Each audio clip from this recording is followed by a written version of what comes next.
तालुक्याचे अध्यक्ष राजेंद्रजी, महिलांच्या जिल्ह्याचे अध्यक्ष, सर्व सन्मान्य व्यासपीठ, सारे पत्रकार मित्र, वाहिन्यांचे प्रतिनिधी आणि अभूतपूर्व उत्साहाच्या वातावरणामध्ये जमलेल्या माझ्या तमाम निफाडकर नागरिक बंधू भगिनी आणि सहकारी मित्रांनो, 9 ऑगस्टच्या स्वातंत्र्य दिनाच्या स्क्रीनवर जे बोलतायत त्यांना दाखवा.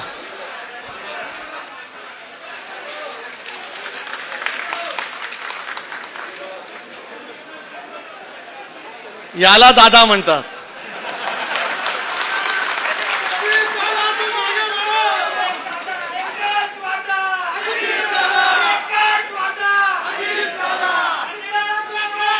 ऑगस्ट क्रांती दिनाच्या आणि जागतिक आदिवासी दिनाच्या आपल्या सर्वांनाच मनापासूनच्या माझ्या मनपूर्वक हार्दिक शुभेच्छा.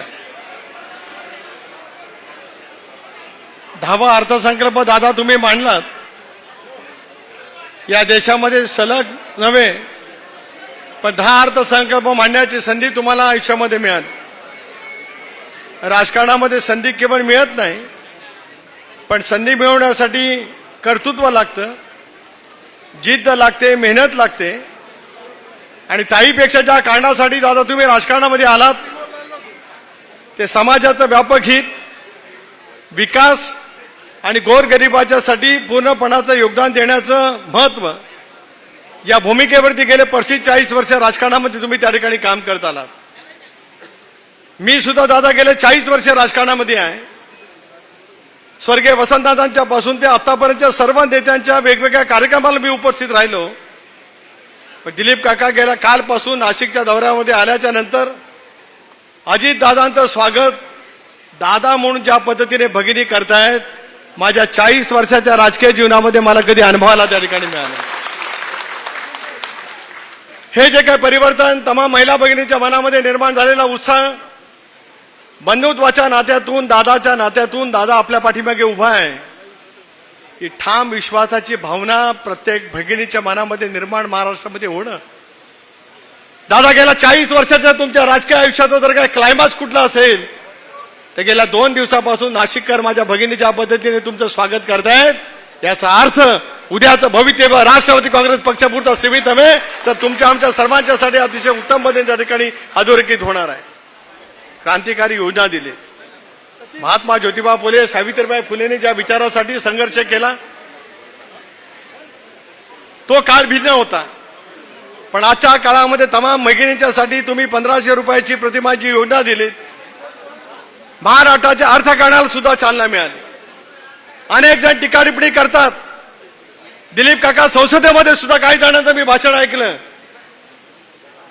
देशाच्या लोकसभेच्या फायनान्स बिलाच्या बाबतीमध्ये बोलताना सुद्धा महाराष्ट्रामध्ये अजितदादांनी महिला भगिनींच्यासाठी दिलेली योजना ही महाराष्ट्राच्या अर्थकारणाला फार मोठ्या पद्धतीची त्या ठिकाणी घाट घालेल अशा प्रकारची टीका टिप्पणी सुद्धा त्या ठिकाणी केली. पण पहिल्या प्रथम महाराष्ट्रामध्ये अर्ज घेण्यासाठी, माझ्या महिला भगिनींचे अर्ज गोळा करण्यासाठी सुरुवात कोणी केली असेल तर ज्या योजनेला ते विरोध करतायत ते त्या ठिकाणी करतायत. माझ्या तमाम महिला भगिनींना सांगायचं आहे, तुमच्या दादांच्या कर्तृत्वावरती विश्वास आहेच, पण आज महाराष्ट्रामध्ये वसंतदादांच्या नंतर शब्दाला विश्वास असणारा नेता म्हणून कोण आहे तर तुमच्या दादांची ओळख अख्ख्या महाराष्ट्रामध्ये आहे. त्याचा आवर्जून उल्लेख या निमित्ताने मी करू इच्छितो आहे. तुमचा विश्वास आहे दादांच्या वरती. ही केवळ 3 महिन्यांच्यासाठी योजना सुरू केलेली नाही, 6 महिन्यांच्यासाठी नाही, पुढचे 5 वर्ष किंवा जोपर्यंत महायुतीचं सरकार असेल तोपर्यंत या महिलांची योजना 100% त्या ठिकाणी सुरू राहील. याच्यात कोणाच्या मनामध्ये ती मात्र शंकाचं काही कारण आहे. आज तुम्ही रक्षाबंधन करणार आहात. दादा घोषणा करतील, कधी तुमच्या खात्यामध्ये जमा होतील डीबीटीच्या रक्कम, ते तर होईलच. मुलींना पूर्णपणाचं उच्च शिक्षण मोफत त्या ठिकाणी देण्याचा क्रांतिकारी निर्णय घेण्यात आला. मुलांच्यासाठी, मुलींच्यासाठी 10,000 रुपये प्रशिक्षणार्थी वेतन हा देण्याचा प्रयत्न या ठिकाणी झाला. रवींद्र नाना माझ्या गेल्या अनेक वर्षाच्या भाषणामध्ये मी सतत बोलत आलो की नाशिक जिल्ह्यामध्ये आल्याच्या नंतर कृषी उत्पन्न माल आणि काबाड कष्ट करणारा शेतकरी, कल्पकते शेतकरी देशाच्या निर्यातीमध्ये, कृषी मालाच्या निर्यातीमध्ये सर्वाधिक जर का या देशामध्ये जर काही प्रथम क्रमांकाचा जिल्हा कुठला असेल तो माझा नाशिक जिल्हा आहे. त्याच्यात माझ्या मनामध्ये ती मात्र शंकाचं काही कारण आहे. आणि मग दादा त्या शेतकऱ्यांच्यासाठी 7.5 हॉर्स पॉवर पर्यंत 20 पंपाची थकबाकी तुम्ही माफ केलीत, पण पुढचे 5 वर्ष आजच तुम्ही वादा केलात आणि एकच वादा अजितदादा या तुमच्या घोषणेप्रमाणे महाराष्ट्रातला तमाम कष्टकरी शेतकरी विश्वास घेऊन आहे की पुढची 5 वर्ष आम्हाला मोफत वीज अजितदादांच्याकडनं मिळेल. हा विश्वास सुद्धा तुम्ही त्या ठिकाणी देण्याचा प्रयत्न केला. टीका टिप्पणी झाली की फक्त भगिनींच्यासाठी केले, भावांच्यासाठी काय केले. माझ्या तमाम शेतकरी बांधवांच्यासाठी हा क्रांतिकारी निर्णय, बळीराजासाठी तो निर्णय त्या ठिकाणी घेण्यामध्ये आला. किमान आधारभूत किमतीच्या वतीमध्ये सुद्धा धोरण त्या ठिकाणी घेतलं गेलं आणि कापूस आणि सोयाबीन उत्पादक शेतकऱ्यांना सुद्धा 5,000 रुपये प्रति हेक्टर मदत देण्याची सुद्धा भूमिका त्या ठिकाणी घेण्यामध्ये आली. अशा पैकी वेगवेगळ्या योजना त्या ठिकाणी होत आहेत. या सगळ्या योजना भविष्याच्या कालावधीमध्ये आपल्याकडे त्या ठिकाणी पोहोच होतील आणि या पोहोच होणाऱ्या योजना ताई तुम्ही काळजी करू नका. निवेदक ताईंना मी सांगतोय, निवेदक ताईंना हा उत्साह हा असाच राहणार, असाच आवाज आलाच पाहिजे. दादांच्या बद्दलच्या भावना कशा आहेत, मी सुद्धा लाखोंच्या सभा बघितल्यात पण त्या थंड बघितल्यात. आजची सभा ही थंड नाही, ईदपासून ईदपर्यंत ही अशी टोकाला गेलेली आहे. तर तुम्ही चिंता करू नका, त्यांना डिस्टर्ब करू नका, त्यांना जे बोलायचं ते बोलू द्या. ते सगळं दादांचं भाषण ऐकण्यासाठी आतुरलेले आहेत आणि त्या सगळ्यांना उत्साहात भर पडली. जसा पाऊस आला तसं दिलीप काका पुन्हा सक्रिय झाले, याचा मलाही अभिमान आहे आणि त्या सगळ्यांना सुद्धा त्या ठिकाणी अभिमान वाटतो.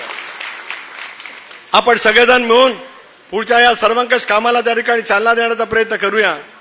दादा ज्यावेळेला जलसंपदा खातं माझ्याकडे आपण सोपवलं, मांजरपाडा धरण असेल, नारपारचा असेल, किकवीचा असेल, अनेक प्रस्ताव तुमच्या जलसंपदा खात्याच्या तुमच्याकडे ज्यावेळेला खातं होतं त्यावेळेला प्रगतीपथावरती तुम्ही नेऊन ठेवलं होतं.